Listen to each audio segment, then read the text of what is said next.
Pete Carroll has been a coach in the NFL for 23 years, but over those 2 decades his coaching tree has barely taken root. One would think that with Carroll's success that he would leave behind a larger impact on the NFL's coaching landscape, but this isn't necessarily the case. But before I get into the coaches that he has developed on his coaching tree, let's first get to know Pete Carroll himself and the personal legacy he's left behind.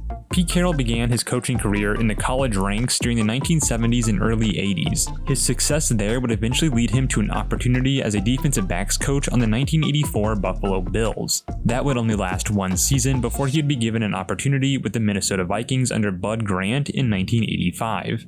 He would coach and learn under Bud Grant for 5 years, serving as his defensive backs coach. In 1990, Carroll would be offered a promotion to defensive coordinator for Bruce Coslet of the New York Jets. Carroll would continue to grow and coach under Coslet, who he actually had a close relationship with, as Carroll's older brother was once Coslet's former college roommate. But their time together would come to an end in 1994, when Coslet was let go and Carroll was elevated to head coach of the New York Jets. At just 43 years old, Carroll would be known for his energy and youthful nature, although Carroll's time as the head man of the Jets would only last 1 season, after a late season collapse left him with just a 6-10 record.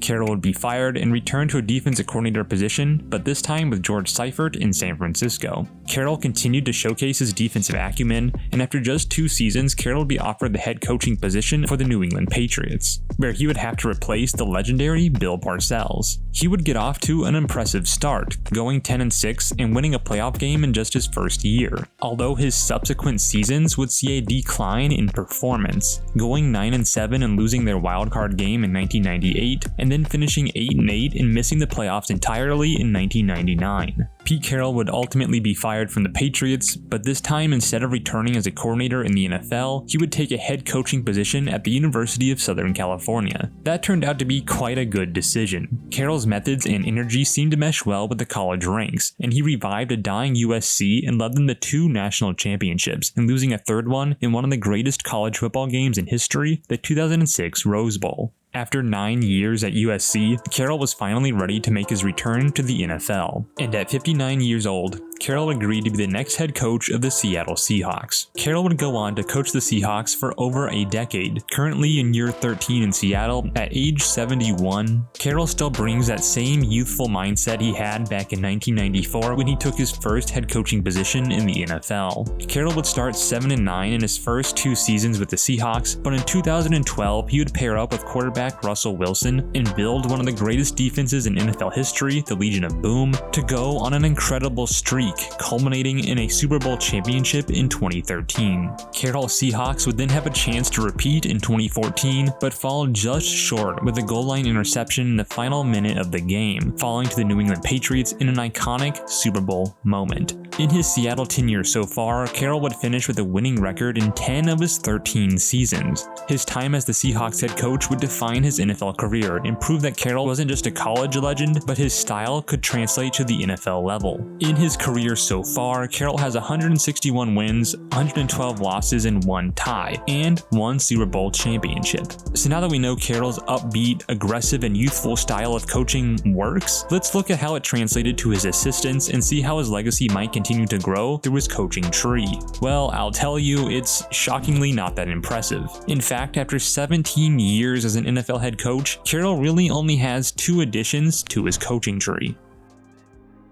The first branch belongs to Gus Bradley. Getting his first NFL coaching job on John Gruden's Buccaneers, it was Bradley's time under Pete Carroll in Seattle, serving as Carroll's defensive coordinator for 3 years, that really launched Bradley into a head coaching position. Bradley helped oversee the formation of the dominant Legion of Boom defense. In 2013, Gus Bradley would leave Carroll's side and become the new head coach of the Jacksonville Jaguars. Unfortunately, his success did not translate over. Bradley would never win more than 5 games in any of his 4 seasons in Jacksonville. His career head coaching record sits at an abysmal 14-48. Bradley doesn't really offer any more additions to the Carroll coaching tree either. You could make the argument that Robert Saleh, who actually spent a few years with Carroll in Seattle as a defensive quality control coach and then as a linebackers coach under Gus Bradley, belongs on this tree, since one would assume his style of defense was influenced by his time in this system, but I don't think it was a strong enough connection to ultimately include him on Carroll's coaching tree. Our second and final addition to the Carroll coaching tree is Dan Quinn. And even with Quinn, the connection isn't as strong as I would prefer it to be, but at the end of the day, I think he belongs under Pete Carroll's coaching tree. So Quinn actually got his first NFL assistant coaching job all the way back in 2001 on the 49ers, where he would spend time as a defensive quality control coach and then a defensive line coach. He would then spend 2 years as a defensive line coach with the Miami Dolphins in 2005 and 2006 before heading over to the Jets in the same role in 2007 and 2008. In 2009, he would join Jim Mora on the Seattle Seahawks, again serving as a defensive line coach. When Pete Carroll took over in 2010, Quinn would be retained on the staff. And Quinn would only spend 1 season as Carroll's defensive line coach before jumping to the college ranks for an opportunity to be a defensive coordinator. In 2013, Quinn would return to the NFL as a defensive coordinator for Carroll's Seahawks. In that role, Quinn continued the domination of the Legion of Boom defense for 2 seasons, before he himself was offered the head coach position of the Atlanta Falcons. Quinn's first 3 years in Atlanta really were pretty good, including reaching the Super Bowl in just his second season, although Super Bowl 51 would cast a long shadow over his career.